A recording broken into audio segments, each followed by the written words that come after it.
नमस्कार, अरुणाचल समाचार में आपका स्वागत है। मैं हूं पूजा तमांग प्रधान। आइए बुलेटिन में सबसे पहले देखते हैं मुख्य समाचार। प्रधानमंत्री नरेंद्र मोदी की अध्यक्षता में नीति आयोग की गवर्निंग काउंसिल की बैठक में वर्ष 2047 तक भारत को एक विकसित राष्ट्र बनाने में टीम इंडिया की भूमिका पर किया गया विचार विमर्श। राज्य के मुख्यमंत्री और उपराज्यपाल, केंद्रीय मंत्री और नीति आयोग के सदस्यों ने बैठक में लिया हिस्सा। दिल्ली के विज्ञान भवन में मोदी सरकार की 9 साल की उपलब्धियों पर डीडी राष्ट्रीय कॉन्क्लेव आयोजित। केंद्रीय मंत्री अश्विनी वैष्णव ने कहा, पिछले 9 वर्षों में पीएम मोदी के नेतृत्व में देश में हर क्षेत्र में हुई है उल्लेखनीय प्रगति। केंद्रीय मंत्री अनुराग सिंह ठाकुर ने कहा, अंत्योदय के लक्ष्य को किया जा रहा है पूरा। अरुणाचल प्रदेश के आईटी मिनिस्टर वांकी लोवांग ने एडीसी विशाखा यादव की मौजूदगी में एनटीसी अपर प्राइमरी देवमाली में डीजी कक्षा प्रोजेक्ट का उद्घाटन किया। 4K HD interactive Android teaching board से लेस डीजी कक्षा प्रोजेक्ट में नर्सरी से लेकर कक्षा 12 तक का CBSE पाठ्यक्रम है उपलब्ध। नीति आयोग की शासी परिषद की 8वीं बैठक इस समय नई दिल्ली में चल रही है। इस बैठक में वर्ष 2047 तक भारत को एक विकसित राष्ट्र बनाने में टीम इंडिया की भूमिका पर विचार विमर्श किया जा रहा है। नीति आयोग के अध्यक्ष के तौर पर प्रधानमंत्री नरेंद्र मोदी इस बैठक की अध्यक्षता कर रहे हैं। बैठक में 7 प्रमुख विषयों पर चर्चा हो रही है। इनमें MSME सेक्टर पर बल देने, बुनियादी ढांचा और निवेश, अनुपालनों की संख्या को कम करने, महिला सशक्तिकरण, स्वास्थ्य और पोषण, कौशल विकास और क्षेत्र विकास तथा सामाजिक अवसंरचना के लिए मिशन गति शक्ति के मुद्दे प्रमुख हैं। बैठक में अरुणाचल के मुख्यमंत्री पेमा खांडू सहित सभी राज्य के मुख्यमंत्री और उपराज्यपाल, केंद्रीय मंत्री और नीति आयोग के उपाध्यक्ष तथा सदस्यगण हिस्सा ले रहे हैं। केंद्रीय मंत्री अश्विनी वैष्णव ने कहा है कि वैश्विक अर्थव्यवस्था में भारत ने अपनी मजबूत उपस्थिति दर्ज की है और अब भारत विश्व की 5वीं सबसे बड़ी अर्थव्यवस्था वाला देश बन गया है। श्री वैष्णव ने आज नई दिल्ली में एक राष्ट्रीय सम्मेलन का उद्घाटन करते हुए यह बात कही। सम्मेलन का विषय है 9 साल सेवा, सुशासन और गरीब कल्याण। सम्मेलन के उद्घाटन अवसर पर सूचना और प्रसारण मंत्री अनुराग सिंह ठाकुर तथा सूचना और प्रसारण राज्य मंत्री डॉक्टर एल मुरुगन भी उपस्थित थे। कार्यक्रम में कई प्रमुख हस्तियां मौजूद थी। इनमें प्रसार भारती के मुख्य कार्यकारी अधिकारी गौरव द्विवेदी, सूचना और प्रसारण सचिव अपूर्व चंद्रा, अभिनेता नवाजुद्दीन सिद्दीकी और ऋषभ शेट्टी तथा मुक्केबाज निखत जरीन प्रमुख है। सम्मेलन में 3 सत्र रखे गए। इनके विषय है भारत प्रगति की ओर, जन जन का विश्वास और युवा शक्ति भारत की ऊर्जा। श्री वैष्णव ने कहा कि पिछले 9 वर्षों में प्रधानमंत्री नरेंद्र मोदी के नेतृत्व में देश में हर क्षेत्र में उल्लेखनीय प्रगति हुई है। उन्होंने कहा कि अब विकास और सामाजिक क्षेत्र संबंधी हर स्कीम के लिए नए तरीके से विचार किया जाता है, जिससे लोगों के जीवन में बदलाव आया है। श्री वैष्णव ने कहा कि मौजूदा सरकार ने समावेशी विकास, सामाजिक न्याय और गरीबों के सशक्तिकरण पर बल दिया है। इस अवसर पर सूचना और प्रसारण मंत्री अनुराग सिंह ठाकुर ने कहा कि सरकार ने पिछले 9 वर्षों में जन कल्याण के कई उपाय किए हैं। श्री ठाकुर ने कहा कि प्रधानमंत्री नरेंद्र मोदी के दूरदर्शी नेतृत्व के कारण हाल के वर्षों में विश्व मंच पर भारत का कद बढ़ा है। एक समय था जब घर लेने के लिए भी रिश्वत देनी पड़ती थी। आज 3.5 करोड़ से ज्यादा घर दिए जा चुके हैं ग्रामीण क्षेत्रों में, शहरी क्षेत्रों में पक्के घर, जिससे कि जिंदगी में एक क्वालिटेटिव चेंज आया। हर घर में नल से जल, ये ऐसा प्रोग्राम है जिसके बारे में कभी किसी ने सोचा भी नहीं था। भागीरथी प्रोग्राम जिसको हम कहते हैं, ऐसा प्रयास जिसके बारे में लोग अगर जब भी कभी बात करते थे कि यार ये ट्राई मत करो, ये सबसे मुश्किल काम है। मोदी जी है तो मुमकिन है, मोदी जी है तो मुमकिन है। लिया उन्होंने हाथ में अपना काम ये, और इस काम को जिस तरीके से अंजाम दिया, 12 करोड़ घरों तक नल से जल पहुंच चुका है। आप याद करो 10 साल पहले, 15 साल पहले ये सिचुएशन होती थी, कोई आके मुंबई में आके ऐसे अटैक कर जाए, दिल्ली के किसी भी कोने में बॉम्ब रख के चला जाए, कश्मीर में लाखों लाखों हत्याएं करते जाए। सारा चेंज हुआ। अगर कोई आंख उठा के देखने की हिम्मत करता है, उसको उसी की भाषा में जवाब दिया जाता है। पूर्व की सरकारों में योजनाएं कुछ लोगों तक आकर अंत हो जाती थी, लेकिन अब हमारी सरकार में अंत्योदय के महान लक्ष्य को पूरा किया जा रहा है। पंक्ति के अंत में खड़े हुए व्यक्ति के जीवन में सुधार लाने का कार्य किया जा रहा है। और यही कारण है जब दुनिया भर की एजेंसीज की रिपोर्ट आती है और उसमें यह लिखकर आता है कि पिछले 9 वर्षों में मोदी जी की सरकार में 27% गरीबों को गरीबी रेखा से बाहर निकालने का काम हुआ है, तो हम सबके लिए एक बड़ी उपलब्धि की बात है। जो कभी राजपथ कहलाया जाता था वो अब कर्तव्य पथ में बदल चुका है। जो कभी किंग जॉर्ज पंचम की मूर्ति लगती थी, आज नेताजी सुभाष चंद्र की प्रतिमा वहां पर लगी है। ये सोच ही नहीं, देश को बदलने का काम भी किया है। मदर ऑफ डेमोक्रेसी में, दुनिया के सबसे बड़े लोकतंत्र में नया संसद भवन भी देश को देने का काम प्रधानमंत्री मोदी जी करने वाले हैं। मोदी जी केवल दुनिया के सबसे लोकप्रिय नेता ही नहीं, लोग कहते सबसे सशक्त नेता भी हैं। और मोदी जी ने हमारे तिरंगे को दुनिया का सबसे सशक्त झंडा बनाने का काम भी किया है। Whether it is roads, railways, telecom, airports, in every field there has been a tremendous progress in the 9 years. Corruption and leakage, which was a talk previously and commonly said that not more than 15% reaches the poor, now with the emphasis on direct benefit transfer, almost everything, I mean there is no leakage. One can say with surety that there is no leakage. And from my own experience, when I was in Ministry of Petroleum, LPG and kerosene, they were some of the most, they were the sectors where so much of leakage used to take place in subsidy, and now almost nothing ever leaks and everything is reaching to the customer directly. Arunachal Pradesh के IT और तिराप चांगलांग और लोंगडिंग विभाग के मंत्री वांकी लोवांग ने ADC Vishakha Yadav की मौजूदगी में एनटीसी अपर प्राइमरी देवमाली में sustainable smart government school DG कक्षा प्रोजेक्ट का उद्घाटन किया। नवीन टेक्नोलॉजी का उपयोग कर स्मार्ट क्लास के माध्यम से टीचिंग लर्निंग प्रोसेस को रोचक बनाने के लिए देवमाली एडमिनिस्ट्रेशन PGCIL के सहयोग से यह डीजी कक्षा प्रोजेक्ट को पूरा किया गया है। अरुणाचल प्रदेश के किसी भी गवर्नमेंट स्कूल में डीजी कक्षा का यह पहला ऐसा प्रोजेक्ट है जिसमें 4K HD interactive Android teaching board का उपयोग किया गया है।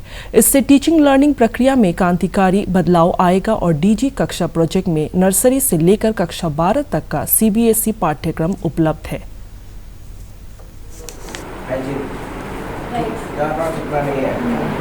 बाल खाता है, कक्षा खाता है, हाई सेकेंडरी स्कूल हम देखा है, वो पेंटिंग जैसा हो गया,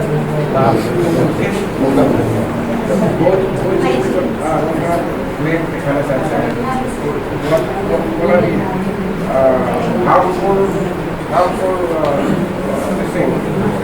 harms of smoking, drug.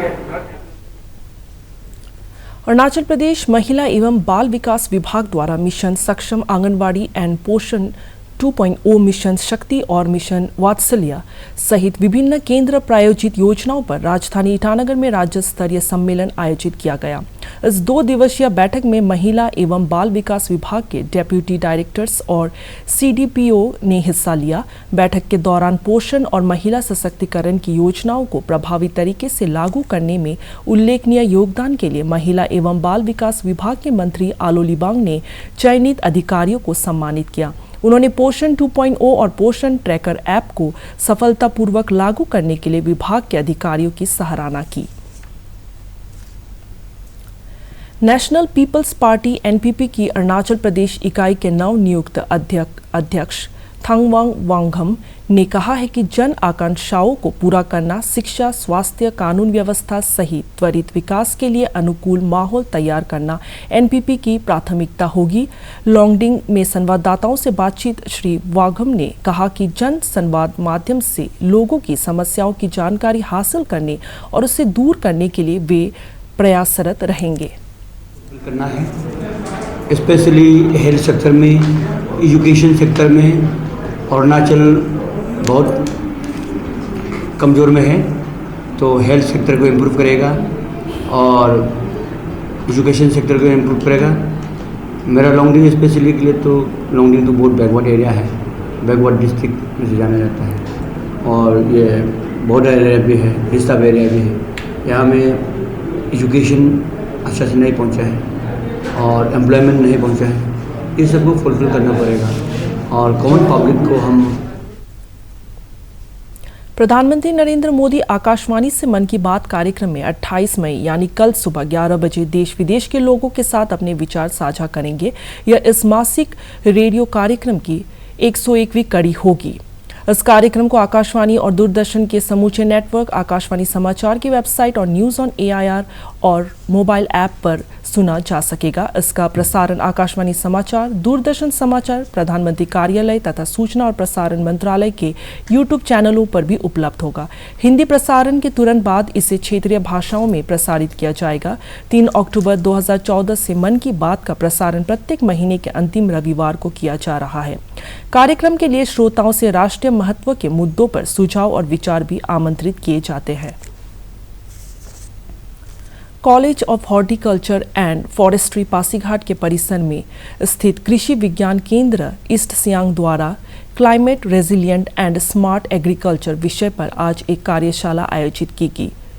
Farming communities और अन्य हितधारकों के बीच इस विषय पर जागरूकता पैदा करने के लिए आयोजित इस कार्यशाला में CHF CAU पासीघाट के dean doctor BN Hazarika, divisional forest officer Pasighat Tasang Taga, Krishi Vigyan Kendra east Siang के प्रभारी doctor SM Hussain, college of horticulture and forestry Pasighat के फैकल्टी और छात्रों और जिले के प्रगतिशील किसानों ने हिस्सा लिया।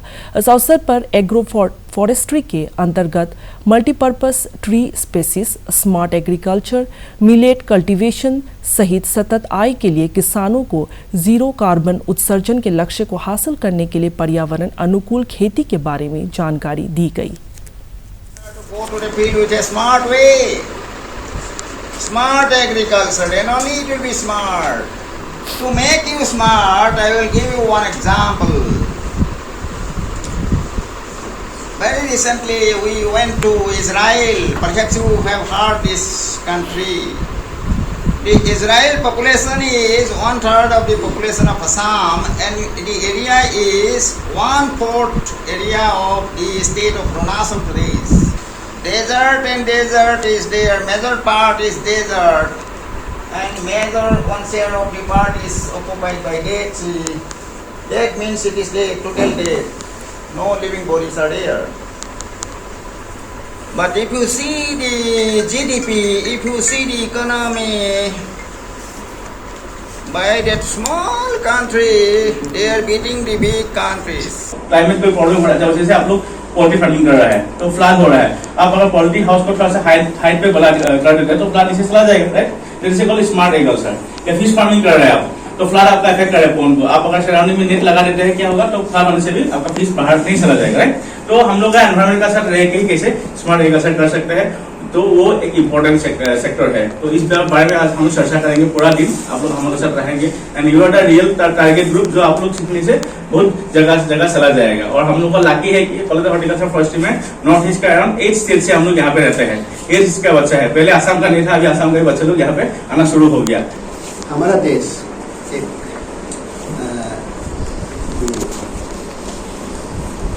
महावीर और बुद्धों का देश है। यहाँ में जैसा पहले से ये एथिकल प्रिंसिपल जैसा मतलब दिवा रक्षा रक्षाती रक्षाता, मतलब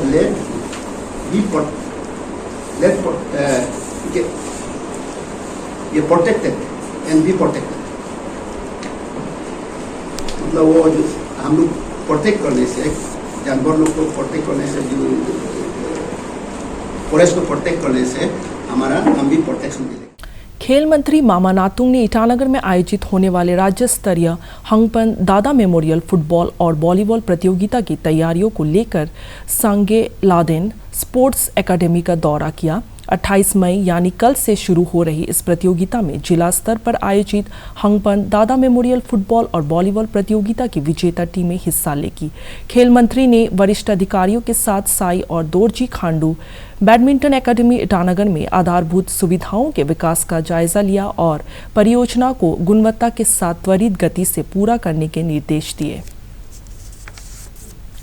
आदि बने केबांग यूथ विंग द्वारा पासीघाट में आयोजित 2 दिवसीय एजुफेयर शुक्रवार को संपन्न हो गया। इसके उद्घाटन समारोह में स्थानीय विधायक कालिंग मोयोंग, जिला ताइतागु पुलिस अधीक्षक सुमित कुमार झा सहित कई गणमान्य व्यक्ति मौजूद थे। इस एजुफेयर में देश भर के 16 विश्वविद्यालय के प्रतिनिधियों ने व्यावसायिक पाठ्यक्रमों के बारे में युवाओं को जानकारी दी। SBI की पासीघाट ने एजुकेशनल लोन के विभिन्न प्रावधानों के बारे में छात्रों को जानकारी प्रदान किया।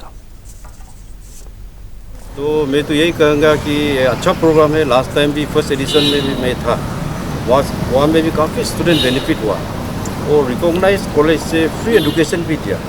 तो अभी भी ऑलमोस्ट 30+ यूनिवर्सिटी आ रहा है। मैं देहरादून वाला और बाकी स्टेट का भी मिला मैं, तो वहाँ में भी हम पूछा हमारा अरुणाचल का स्टूडेंट कैलिबर कैसे है, तो बोला बहुत अच्छा है। तो मैं तो ये रिक्वेस्ट करूँगा कि हमारा स्टूडेंट कम्युनिटी को जितना भी यहाँ में अभी स्टेशन में है आकर ABK हेडक्वार्टर में आए। उसके बाद ये यूनिवर्सिटी जो पूरा देश से आया हुआ है, मोर देन 30 यूनिवर्सिटी पार्टिसिपेट करने जा रहा है, तो उसका मैक्सिमम बेनिफिट ले।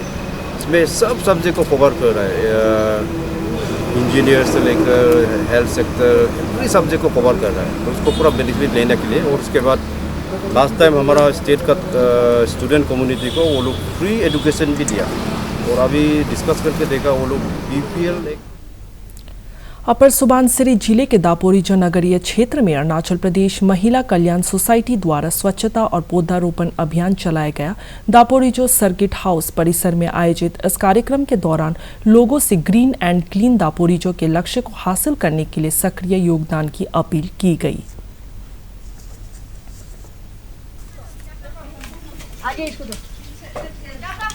अवेयरनेस कैंपिंग है जिसमें हम लोग ट्री प्लांटेशन कर रहे हैं और साथ में आपका ये क्लीनलीनेस हम लोग साफ सफाई कर रहे हैं ना। ये हम लोग आज का टारगेट लोकेशन जो हम लोग सर्किट हाउस दापोरिजो को चुना गया है, क्योंकि ये हम लोग का दापोरिजो में ऐसा एक सेंटर है जहाँ में बाहर से जितना भी अच्छे लोग आते हैं यहाँ में आते हैं। हम लोग का जितना अच्छा मतलब बाहर का जितना गेस्ट है यहीं पे आते हैं, तो हम लोग आज इसी को साफ सफाई कर रहे हैं, क्योंकि हम लोग का ये जहाँ में सब आते हैं, अच्छे लोग आते हैं, अच्छा प्रोग्राम होते हैं, वो जगह बहुत गंदा है ना। तो इसलिए हम लोग का ये फर्स्ट स्टेप है, ये अवेयरनेस कैंपेन का तरफ में हम लोग का ये फर्स्ट स्टेप है। अरुणाचल समाचार के आज के अंक में इतना ही। हम कल फिर हाजिर होंगे अरुणाचल और देश दुनिया की खबरों के साथ। चलते चलते आपको बता दें कि आप अरुणाचल समाचार हमारे YouTube channel DD news Arunachal पर भी देख सकते हैं। देखते रहिए अरुण प्रभा। नमस्कार।